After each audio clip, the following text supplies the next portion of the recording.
يا صباح الخير على كل اللي بيتابعني واللي مش بيتابعني وما يعرفنيش. انا لونا. النهارده هنعمل مع بعض احلى صينيه جلاش محشي بسبوسه. مش شرط يبقى عندك صينيه بسبوسه مستويه جاهزه، هنعمله بالبسبوسه برضو، بس بطريقه سهله جدا وما فيهاش اي تعقيد. وهقول لك كمان سر الطعم اللي هيخليه ينجح معاكي من اول مره. خليكي معايا للاخر، وما تنسيش لو عجبك الفيديو ما تنسيش تعملي لايك وتشتركي في القناه وتفعلي الجرس علشان يوصلك كل الفيديوهات الجديده.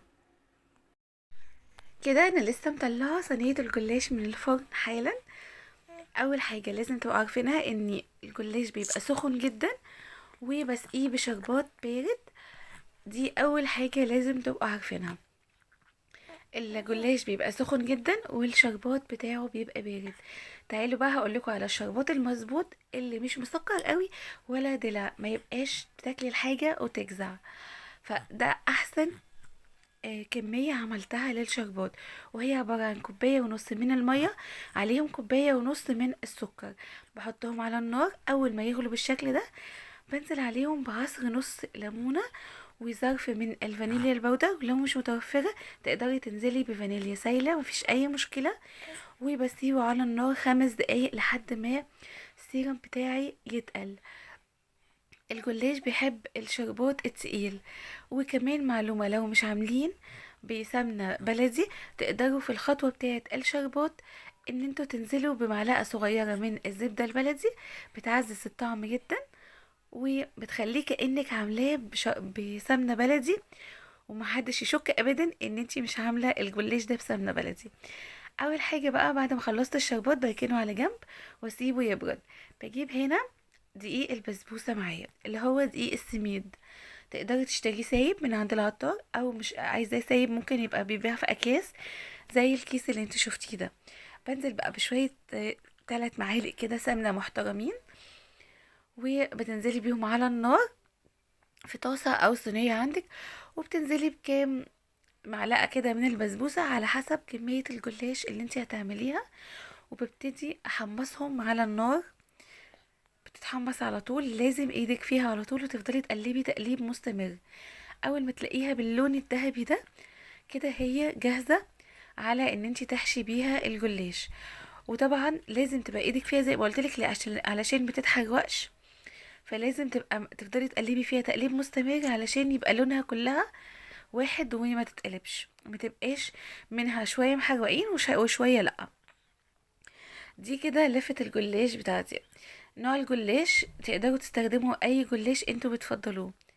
ببتدي افكها كده وافردها علشان اجهزها. وبجيب القالب بتاعي، احسن تسوية هي قالب الالومنيوم، احسن تسوية واحسن توزيع حرارة كمان انصحكم بيه. اول حاجة باخد بقى كده من السمنة بتاعتي بدهن بيها القالب كويس. زي ما قلت لكم ممكن تستعملوا اي سمنة، مش شرط تكون سمنة بلدي. وزي ما قلت لكم تحطوا معلقة من السمنة البلدي في الشربات بتفرق جدا، ودي تركية حلوة قوي هتستعملوها. انا بستخدم ورقتين ورقتين، يعني لكل لفة واحدة بستخدم ورقتين. الورقتين بيبقوا فوق بعض وبدهن على الورقتين، يعني على ورقة واحدة بس منهم السمنة بتاعتي. وباخد كده من الدقيق البسبوسة اللي هو دقيق السميد بعد ما اتحمر. تقدروا كمان تضيفوا سوداني او مكسرات او جوز الهند زي ما انتوا حابين. فطبعا ده حاجة ترجع لكم. بعد كده بقوم تانياها وبدهن دهنة كده زي ما انتوا شايفين وبلفها رول بالشكل ده. شايفين هي كده جاهزة.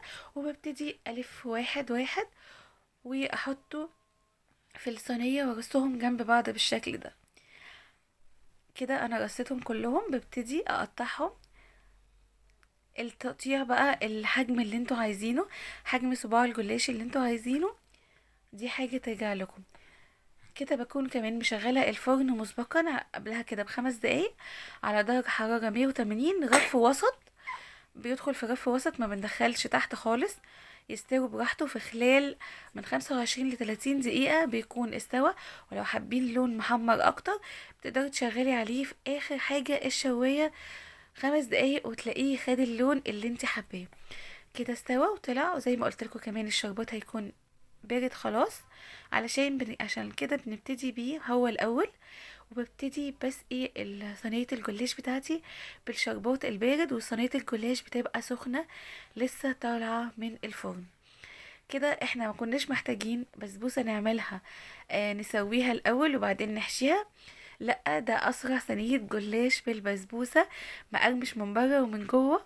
طعم البسبوسه وهو محمص طعمه حلو جدا، وشربات كمان مظبوط، السكر مظبوط، طعمه حلو قوي قوي قوي. جربوه وقولوا لي رايكم. عايزه اقول لكم انه هيعجبكم جدا، وهتفضلوا تعملوه كتير قوي.